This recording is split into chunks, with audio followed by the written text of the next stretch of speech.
विद्यार्थी मित्रों, ધોરણ 10 વિજ્ઞાનમાં 2 ગુણના પ્રશ્નો પૂછાય છે। એ 2 ગુણના ત્રણેક પ્રશ્નો આજે આપણે ચર્ચા કરવી છે। એમાં સૌથી પહેલો પ્રશ્ન છે કે ઝિંક ધાતુ આપી છે અને સાથે મંદ હાઇડ્રોક્લોરિક એસિડ આપ્યું છે અને સાથે ઝિંક સાથે સોડિયમ હાઇડ્રોક્સાઇડના પણ એક મંદ હાઇડ્રોક્લોરિક એસિડ સાથે પણ અને બીજું સોડિયમ હાઇડ્રોક્સાઇડના દ્રાવણ સાથે પણ एक समतोलित जे प्रक्रियाओं थाय छे अथवा तो जे प्रक्रियाओं थाय छे एने समतोलन करीने आपणे बताववी छे। केवी रीते बतावी शकाय? हवे आ प्रकारनी ज्यारे पण प्रक्रियाओं तमारी समक्ष आवे तो शुं तमारे ध्यान राखवानुं छे? तो सौथी पहली बाबत तो ए छे के भाई झिंक जे छे ए झिंकनुं रासायनिक जे संज्ञा है ए रासायनिक संज्ञा आपने खबर पड़वी जोईए। हाइड्रोक्लोरिक एसिड है ए हाइड्रोक्लोरिक एसिड एनी रासायनिक संज्ञा है आपने खबर होवी जोईए कि HCl है। અને ત્યાર પછી સોડિયમ હાઇડ્રોક્સાઇડ છે તો સોડિયમનો Na અને હાઇડ્રોક્સાઇડનો OH એટલે સોડિયમ હાઇડ્રોક્સાઇડની જે રાસાયણિક સંજ્ઞા છે એ સૂત્ર છે એ પણ આપણને ખબર હોવું જોઈએ। હવે આપણને ખ્યાલ છે કે ભાઈ ધાતુ અને એસિડ, ધાતુ અને બેઝ, કારણ કે HCl જે છે એ HCl એસિડ છે। HCl શું છે? તમારું એસિડ છે અને NaOH જે છે એ NaOH આપણું બેઝ છે। तो एसिड अने बेस साथे धातु ज्यारे प्रक्रिया करे छे त्यारे हाइड्रोजन वायु उत्पन्न करे छे। आ एक MCQ पण छे। आ पण आपणे ध्यान राखवानुं छे के धातु अने एसिड, धातु अने बेस बंने वच्चे प्रक्रिया थई हाइड्रोजन वायु उत्पन्न थाय छे। एक तो बात आ MCQ ની આવી ગઈ। હવે ઝિંકની વાત છે તો આ રીતે આપણે જવાબ લખીશું। જવાબ પણ આપણે લખવાનું કે ભાઈ ઝિંક વત્તા મંદ હાઇડ્રોક્લોરિક એસિડ શું બતાવ્યું છે? મંદ હાઇડ્રોક્લોરિક એસિડ બતાવ્યું છે। તો ઝિંક માટેનું સૂત્ર જે છે ઝિંક અને આ S જે કર્યું છે S જે બતાવે છે કે તમે S સોલિડ લીધું છે। સોલિડ એટલે S છે એ S તમારી धातु घन स्वरूप में है। केवा स्वरूप में है बेटा? घन स्वरूप में है। अने HCl है ए HCl ए एक्वस एटले के द्रावण स्वरूप में है। हवे त्यारे धातु अने एसिड वच्चे प्रक्रिया थाय तो आ Zn अने Cl बंने साथेनी प्रक्रिया थशे अने ZnCl2 बनशे। केवी रीते ZnCl2 बनशे? 9मा धोरणमां तमे जुओ तो ख्याल आवशे, कारण के Zn+2 छे अने Cl-1 छे एटला माटे ZnCl2 अने साथे बनशे तमारो हाइड्रोजन गैस। आ ZnCl2 छे ए एक्वस छे, एक्वस लखवुं जरूरी छे। एक्वस एटले ZnCl2 નું દ્રાવણ છે અથવા દ્રાવણમાં ZnCl2 હોય છે અને આ હાઇડ્રોજન વાયુ છે એ વાયુને આપણે G લખીએ છીએ, G ફોર ગેસ। G શેના માટે છે બેટા? G four gas. તો આ રીતે આપણે આ જ્યારે પણ લખીએ છીએ તો અહીં શું થશે કે ભાઈ અહીં આપણે આને હવે બેલેન્સ કરવાની જરૂર પડશે। બેલેન્સ કેવી રીતે કરીશું? તો બેલેન્સ કરવા માટે આપણે ધ્યાન રાખવાનું છે કે અહીં આપણે જોઈશું કે અહીં C जे छे आ Zn जे छे ए Zn आ बाजू एक छे अने Zn आ बाजू एक छे एटले कोई प्रॉब्लम नहीं। Cl अहीं 2 छे पण Cl अहीं एक ज छे। Cl एक ज आपेलुं छे। अहीं हाइड्रोजन 2 छे अने अहीं हाइड्रोजन एक ज छे। एनो मतलब एम छे कि भाई 2 अहीं Cl छे अने 2 H2 छे तो अहीं आगळ आपणे 2 करी दईशुं तो आपणुं आखुं समीकरण समतोलित समीकरण थशे। केवुं समीकरण थशे? समतोलित समीकरण थशे। अने आवुं तमे काम करो तो तमने पूरेपूरो 1 मार्क मळे, कारण के 2 मार्कना प्रश्नमां 2 अलग अलग समीकरणों छे। पहेलुं समीकरण आ थई गयुं। नंबर 2 हवे आपणे आपे छे कि भाई झिंक अने साथे सोडियम हाइड्रोक्साइडनी प्रक्रिया छे तो झिंक माटेनुं जे संज्ञा छे आपणने खबर छे, सोडियम हाइड्रोक्साइड माटेनी जे संज्ञा छे ए पण आपणने खबर छे। तो झिंक अने सोडियम हाइड्रोक्साइड तो ZnS फरीथी सोडियम हाइड्रोक्साइडनुं द्रावण छे अने हवे जे बने छे शुं बने छे तो Na2ZnO2। याद राखवानुं, ध्यान राखवानुं, Na2ZnO2 जेने कहेवामां आवे छे सोडियम झिंकेट। शुं कहे छे बेटा? सोडियम झिंकेट तरीके ओळखवामां आवे छे। आ MCQ में पण आवे छे। जुओ केटला बधा MCQ थया आमां। एक MCQ एम थयुं कि भाई धातु अने एसिड साथेनी प्रक्रिया, धातु अने बेस साथेनी प्रक्रिया, हाइड्रोजन वायु उत्पन्न थाय छे, क्षार मळे छे, ए पण आमां प्रश्न उपस्थित थाय छे। ए पण MCQ आमांथी बनी शके छे। अने साथे साथे धातु साथे ज्यारे बेज NaOH होय छे, झिंक साथे NaOH होय छे त्यारे सोडियम झिंकेटनुं सूत्र शुं थाय? खूब ज अगत्यनो प्रश्न है। Na2ZnO2 सोडियम झिंकेटनुं सूत्र आपणे याद राखवानुं छे। Na2ZnO2 अने ए छे ए सॉलिड छे अने हाइड्रोजन वायु उत्पन्न थाय छे। एटले आ आपणो पहेलो प्रश्न थयो। त्यार पछीनो बीजो प्रश्न आवे छे कि व्याख्याओ आपो। હવે વ્યાખ્યાઓ આપવાની છે તો વ્યાખ્યાઓમાં સ્પષ્ટ શબ્દો હોવા જોઈએ અને વ્યાખ્યા કેવી રીતે લખવી એ પણ મેં તમને અહીં બતાવી છે કે ભાઈ આ રીતે વ્યાખ્યા લખવાની કે ભાઈ ધારો કે ખનિજ છે તો ખનિજ પછી 2 ટપકા તમે કરો અને પછી આખી વ્યાખ્યા તમે લખો. ખનિજ કોને કહેવામાં આવે છે? ખનિજ એટલે એમ સમજો કે ભાઈ જે તત્વો કે સંયોજનો, યાદ રાખવાનું છે, જે તત્વો કે સંયોજનો પૃથ્વીના પોપડામાંથી અથવા તો પૃથ્વીના ભ્રૂપૃષ્ઠમાંથી, શબ્દ ભ્રૂપૃષ્ઠ પણ હોઈ શકે છે અને પોપડો પણ શબ્દ હોઈ શકે છે, તો જે તત્વો કે સંયોજનો પૃથ્વીના પોપડામાંથી કુદરતી રીતે, જુઓ કે એક શબ્દ મહત્વનો છે, મળી આવે તેને આપણે શું કહીએ છીએ? ખનિજ તરીકે ઓળખવામાં આવે છે. અને કાચી ધાતુ કોને કહેવામાં આવે છે? હવે ખનિજ અને કાચી ધાતુ બંને અલગ છે. ખનિજ આને આપણે કહીશું, કાચી ધાતુમાં પણ આપણે કેવી રીતે વ્યાખ્યા લખી છે? તો આ રીતે આપણે વ્યાખ્યા લખીશું.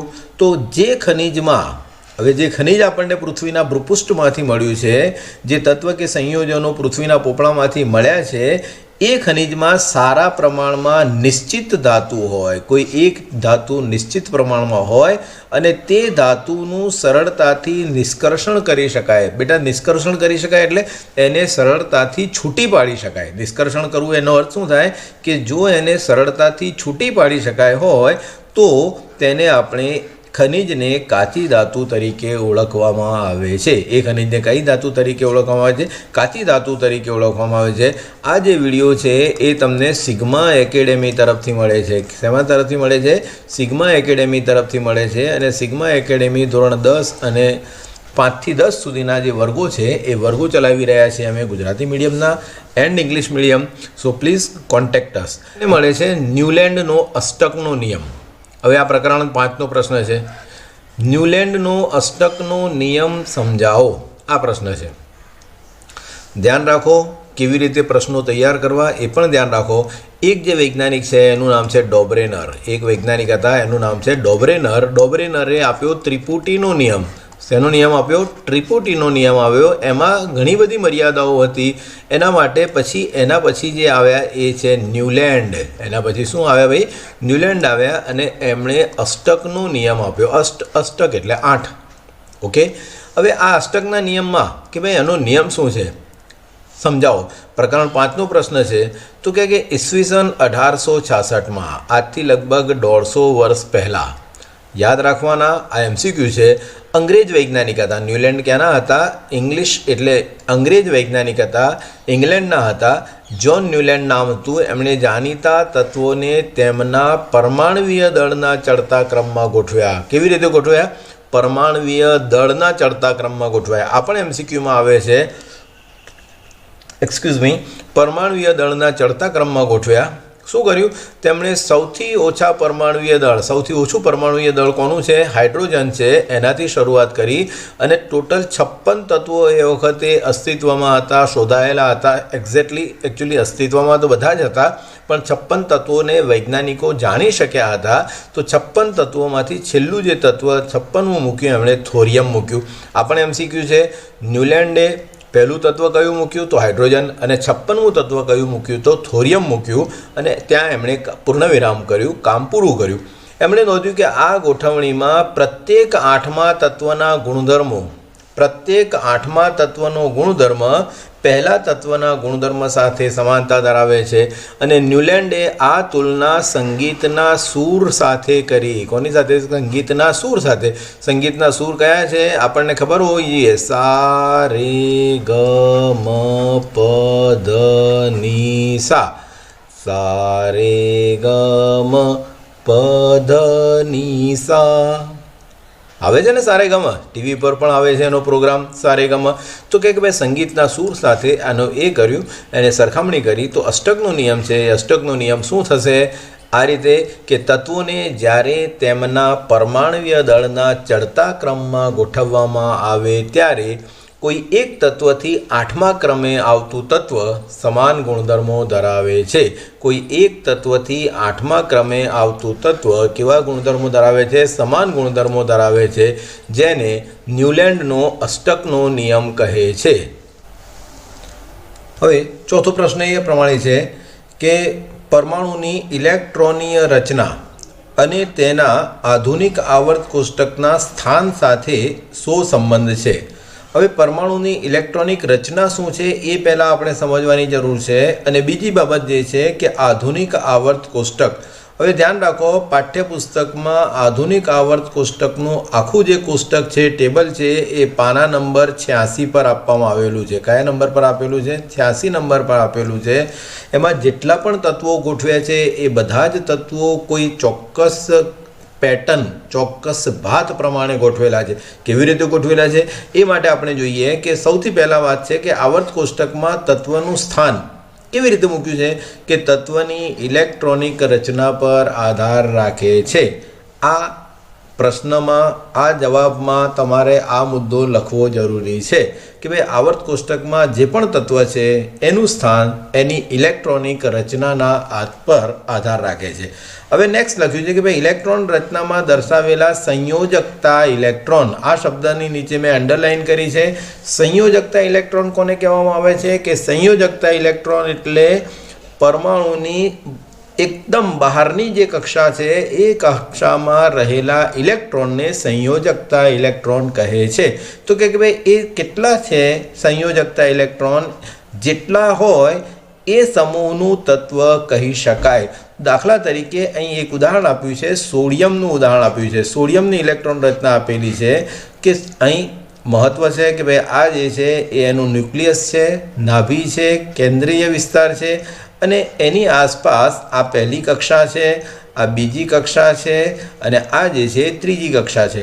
પહેલી કક્ષામાં મહત્તમ 2 ઇલેક્ટ્રોન આવે છે, બીજી કક્ષામાં મહત્તમ 8 ઇલેક્ટ્રોન આવે છે અને એમ જ ત્રીજી કક્ષામાં પણ ઇલેક્ટ્રોન્સ આવે છે. તો અહીં પહેલી કક્ષાને K કહેવામાં આવે છે, બીજી કક્ષાને L કહેવામાં આવે છે અને ત્રીજી કક્ષાને M કહેવામાં આવે છે. કેવી રીતે આગળ કામ કરીએ છીએ એ પણ જરા જોઈ લઈએ.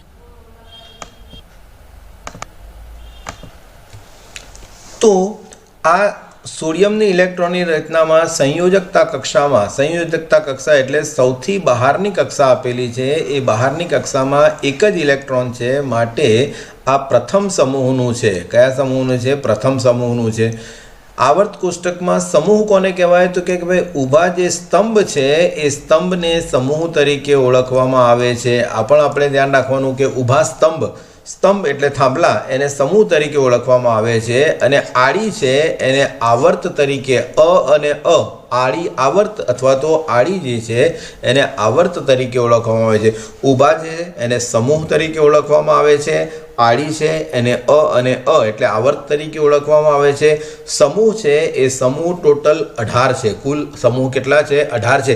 આ એનો MCQ અને આ એના માટે તફાવત પણ આવી જાય કે સમૂહ અને આવર્તનો તફાવત લખો તો સમૂહ કોને કહેવામાં આવે કે ભાઈ આવર્ત કોષ્ટકમાં ઊભા સ્તંભને સમૂહ કહે છે. આવર્ત કોષ્ટકમાં આડી લાઈનોને, આડી હરોળને આવર્ત કહેવામાં આવે છે. સમૂહની કુલ સંખ્યા આમ તમે જુઓ તો સમૂહની કુલ સંખ્યા જોજો પેજ નંબર 86 પર પાઠ્યપુસ્તકમાં સમૂહની કુલ સંખ્યા 18 છે, આવર્તની કુલ સંખ્યા 7 છે. તો અહીં પણ આપણને ખબર છે કે ભાઈ છેલ્લી કક્ષા છે એમાં 1 ઇલેક્ટ્રોન, માટે આ પ્રથમ સમૂહનું છે. અને નંબર 2 કે એમાં કેટલી કક્ષાઓ આવેલી છે? એમાં 3 કક્ષાઓ છે, K, L અને M.